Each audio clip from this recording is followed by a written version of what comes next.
안녕하세요. 차다은 변호사입니다. 제가 일본에 출장을 굉장히 많이 가고 일본의 클라이언트들이 좀 있습니다. 그리고 우리나라에서 뭔가 사고를 쳤다 그러면은 일본어로 상담이 가능한 한국 변호사의 도움을 받아야 되니까 그 친구들이. 그래서 이제 일본 대사관에 한국에 있는 주 대한민국 일본국 대사관에 이제 가면 리스트가 있는데 일본어로 이제 상담이 가능한 한국 변호사. 그 리스트에 이제 제 이름이 써 있어가지고 한국에서 문제가 생긴 친구들이 이제 저한테 이제 연락을 주면 제가 이제 상담을 하거나 그런 일도 있죠. 주로 이제 라인으로 연락을 하는데 굉장히 재밌는 에피소드들이 많습니다. 그러니까 한국에 와서 일을 하고 있는 일본인들 혹은 이제 여행객들 이제 문제가 발생하면은 선임을 하게 되는데 이제 다양한 직업을 가진 분들 그리고 다양한 출신 일본은 이제 출신 지역이라는 게 있으니까 우리도 뭐 그렇긴 하지만 그래가지고 얘기를 들어보면 한 번은 굉장히 젊은 남자인 친구가 이렇게 와가지고 뭐랑 막 얘기를 해요. 내가 이렇게 듣다가 너 칸사이 출신이구나.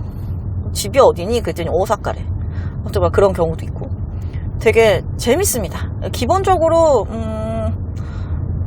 막 밀수하거나 막 이런 분들도 있었는데 기본적으로 여기에 이제 여행을 와가지고 진짜 범죄를 막 작정하고 막 밀수 같은 건 작정을 하고 들어오는 거잖아. 그러니까 밀수 같은 거 말고 그러니까 왔는데 정말 사고처럼 사건이 터지는 경우에는 얼마나 무섭겠어요. 외국에서 뭐 경찰 조사 받고 검찰 조사 받고 막 구속돼 있고 보통 이제 외국인이 여행을 와서 범죄를 저지른다 그러면 구속시키거든요.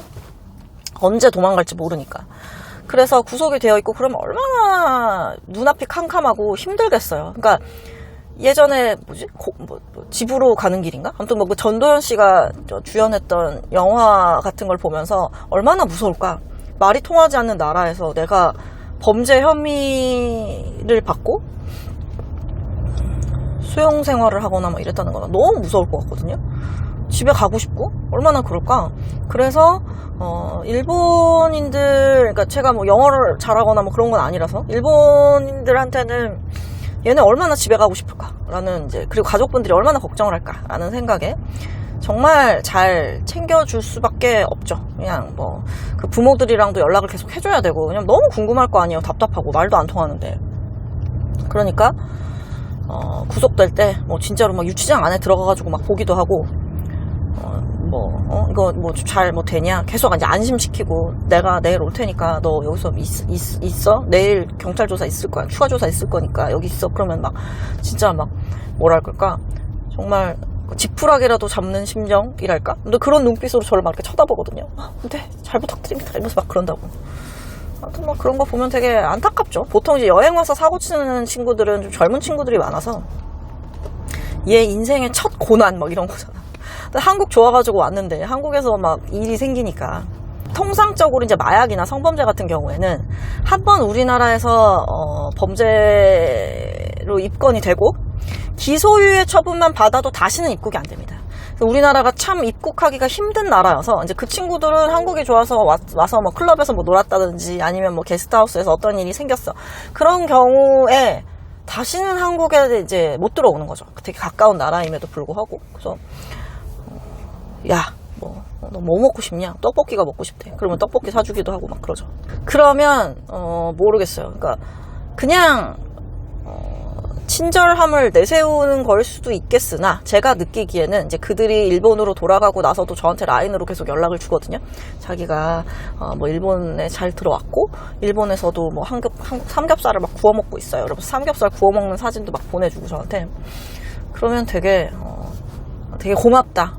변호사님이 애써주셔서 내가 빨리 일본으로 돌아올 수 있었다. 뭐 이런 얘기도 해주고. 그리고 어떤 경우에는 막 기사로도 나오기도 하죠. 그러니까 기소가 됐대. 기소가 되고 나서 이제 절선임을 한 거예요. 그래서 야, 너는 바로 빨리 문제가 생겼으면 선임을 했었어야지. 그랬더니 그냥 어떻게 뭐가 절차가 진행되는지도 모르고 그렇게 하다 보니까 그냥 마냥 기다린 거야. 그래서 구속이 그 친구는 구속이 안 됐어요. 그래서 하루하루 호텔을 갱신하면서 이렇게 있었던 거지. 그러니까 기소가 됐다라고 하니까 변호사를 선임을 해야겠다. 더 이상은 안 되겠다. 그래서 변호사를 선임을 했고 그래서 재판부에 연락을 해서 일주일 만에 선고가 나게 해줬어요. 바로 내일 모레 첫 재판 열리게 이제 재판부랑 얘기가 돼서 선고는 바로 다음 주 뭐 이렇게 해서 그 친구가 저를 만나고 거의 2주 안 걸렸지. 2주 만에 사건을 다 끝냈던 그런 일이 있었습니다. 물론 이제 선고가 나고 나면 일주일이 지나야지 확정이 되고, 확정이 되면 얘를 이제 추방하거나 이런 절차가 또 필요하거든요. 얘네가 그냥 너무 아무렇지 않게 이렇게 딱 나가가지고 하거나 뭐 그렇지는 않아서, 그래서 티켓 구매하고 뭐 이제 출국 금지가 풀려야 되니까 뭐 그런 거 풀리면은 뭐 이렇게 어떻게든 해가지고 갔는데 진짜 놀라운 일이었죠. 왜냐하면은 최소 3달 정도는 한국에 있었어야 되는 건데, 최소. 근데 제가 거의 한 열흘 만에 보내준 거니까. 그래서 엄청 고마워했고, 돌아가서 저한테 가족분들이 모두 한번 일본에 와주시면 밥을 꼭 대접하고 싶다 이래가지고 일본에 가서 뭐 인사를 할 일도 있고, 그렇죠. 여튼 굉장히 다양한 일들이 있습니다. 그래서 지난주에도 도쿄에 출장을 잠깐 가서 일본에 계시는 일본 변호사님과 한 일본에 이제 대형 로펌에 취업한 한국 변호사님과 그 다음에 일본에 이제 특파원으로 가 계신 기자님과 이렇게 4명이서 저녁을 먹었거든요. 그러면서 이제 나도 뭔가 일본에서 뭐 공부를 하든지 일을 하든지 좀 하고 싶은데 막 그랬더니 세미나를 열어줄 테니 일본어로 세미나를 해라. 그러면 이제 한국 변호사가 필요한 사람들이 뭐 너를 찾기가 더 수월하지 않겠냐, 뭐 이런 얘기를 하더라고요. 그래서 사실 유튜브도 일본어로 좀 찍고 해야 되는데 그게 또 다른 나라 말로 뭔가를 오피셜하게 하려고 하니까 그게 또 번거로움이더라고요. 이렇게 우리나라 말로 하는 것보다. 여튼 그래서 조만간 일본어로도 찍어서 올려야 되는데 여튼 그렇습니다. 자꾸 미루게 되네요. 지금 진행 중인 사건 중에서는 막 손해배상 사건이나 뭐 이런 민사 사건들도 몇 건이 있어요. 그러니까 일본인이 우리 의뢰인이고, 근데 이제 이분들이 찾고 싶어 하는 사람은 그러니까 한국에 있는 상대방을 피고로 해서 소송을 해야 되니까 한국 법원에서 뭔가 다퉈야 되는데, 한국 법원에서 다퉈야 되니까 일본 변호사가 아니라 한국 변호사 해야 되고, 근데 한국 변호사인데 나랑 소통이 돼야 되니까 이제 일본어가 돼야 되는 거죠. 그래서 그런 변호사를 이제 소개로 아름아름 해서 선임을 한다든지 뭐 이렇게 진행을 해서 민사사건도 사실 진행 중인 게 좀 있습니다. 형사사건 하면 되게 재밌고 제가 빨리 돌려보내드릴 수 있어서 재밌는데, 일본인들이 한국 와서 사건을 저지르는 일이 거의 없고 최근에는 이제 가정폭력 정도밖에 없다고 하더라고요. 거의. 그래서 좀 다양한 사건을 하면 재밌을 텐데 조금 아쉬운 부분은 있습니다. 근데 굉장히 나름 다양한 에피소드들을 많이 가지고 있기는 해요. 뭐 아동학대 사건인데 뭐 일본인이 아이들한테 바카라고 소리를 질렀는데, 바카라는 말이 욕이 아닌데 우리나라에서는 뭔가 이렇게 정서적으로 그게 이제 뭔가 일제시대에 뭐 우리를 뭐 이렇게 비하하는 그런 말 아니냐 뭐 이렇게 오해들 하셔가지고 아니라고 그 얘기를 했으나 잘 못 받아들이시더라고요. 여튼 외국인 사건을 하면 외국인 그러니까 경찰 조사를 받든 법원에서 재판을 받든 어떻게 하냐면 의뢰인이 있고 변호인이 있어. 자, 근데 변호인이 통역을 하고 뭔가 이렇게 얘랑 소통이 원활해. 저 번역사 자격증도 있거든요. 전문 번역사 자격증도 있어서 여튼 그러니까 뭐 문서 같은 거 번역해서 다 낼 수는 있는데, 문제가 뭐냐면 얘가 객관적으로 진짜 그렇게 할지 모르잖아. 얘는 제 편이잖아. 어떻게 보면 쟤를 위해서 일하고 있는 애인데 제가 한국말로 이렇게 해주는 걸 믿을 수 없으니까 통역인을 붙여줍니다. 그래서 제가 통역하게 하지 않고 통역인이 통역을 하게 합니다.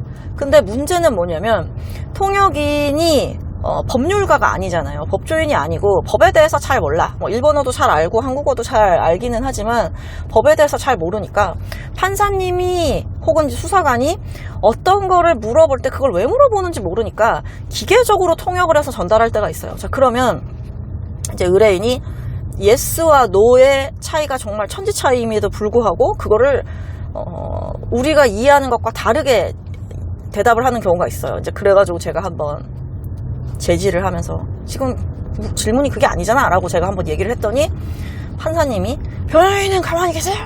막 그랬다. 지금 변호인은 진술할 할 수가 없습니다. 이러면서 이제 판사님이 영장실질할 때 막 그랬었거든요. 그게 아닌데.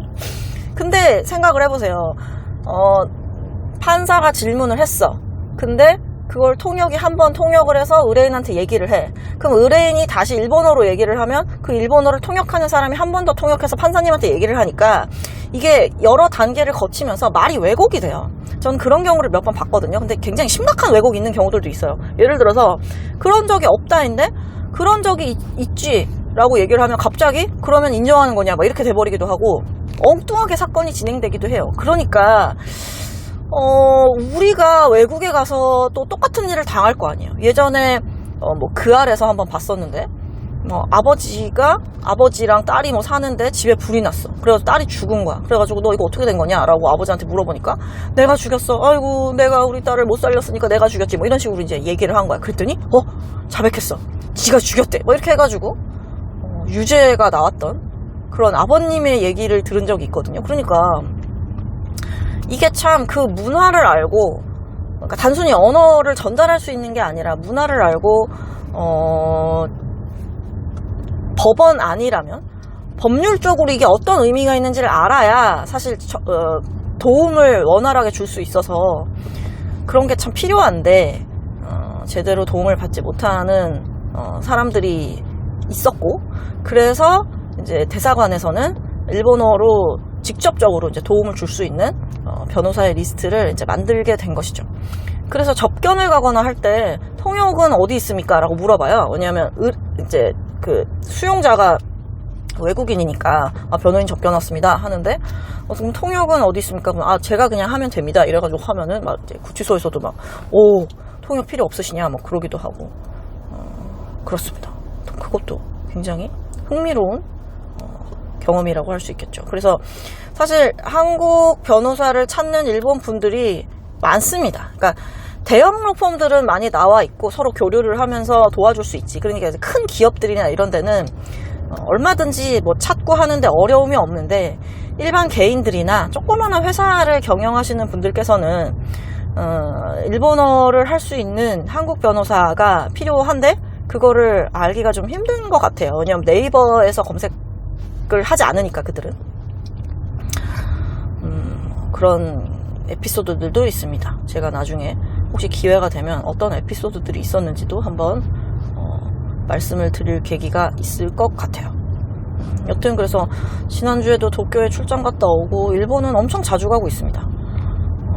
가서 이제 의뢰인이랑 미팅도 하고 뭐 전달할 서류가 있다라고 하면 아포스티유 받아놓은 거 그냥 뭐 제가 받아올 때도 있고 겸사겸사 간 김에 이제 얘기하고, 그러니까 되게 불안할 거 아니에요. 그냥 온라인으로 선임을 해서 진행을 하면 좀 그러니까 그냥 가가지고 그들이 오든지 아니면은 제가 가든지, 가면은 또 거기에 또 지인들이 있으니까 이제 뭐 어느 지역에서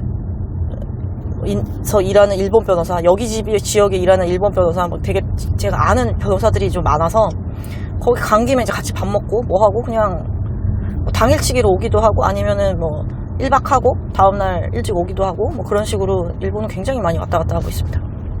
그래서 아마 조만간 일본어로 된 유튜브 영상이 올라간다고 해도 너무 놀라지 마시고 일본어를 하는 한국 변호사가 필요한 분들을 위해서 영상을 또 올리고 하게 될 것으로 보이니까 충격을 받거나 하지 마시길 바랍니다. 좀 창피하네요. 뭔가 외국어로 그렇게 하려고 사실 한 2번 정도 영상을 찍었었거든요. 근데 뭔가 뭔가 여기서는 요 표현이 더 들어갔었어야 되는데 막 이렇게 되더라고. 한국말에는 사실 그렇게까지 신경 잘 안 쓰잖아요. 이렇게 말하다 보면 비문이 나오기도 하고 발음이 좀 씹히기도 하고 해도 그냥 올리잖아. 왠지 외국어면 이게 막 완벽해야 될 것 같고 막 이런 생각을 하니까 문제다라는 문제입니다. 필요한데 빨리 해야 되는데 여튼 그렇습니다. 또 조만간 제가 재미있는 얘기가 있으면 또 들고 찾아올 테니까 오늘도 즐거운 하루를 보내시길 바라면서 영상을 마무리하도록 하겠습니다.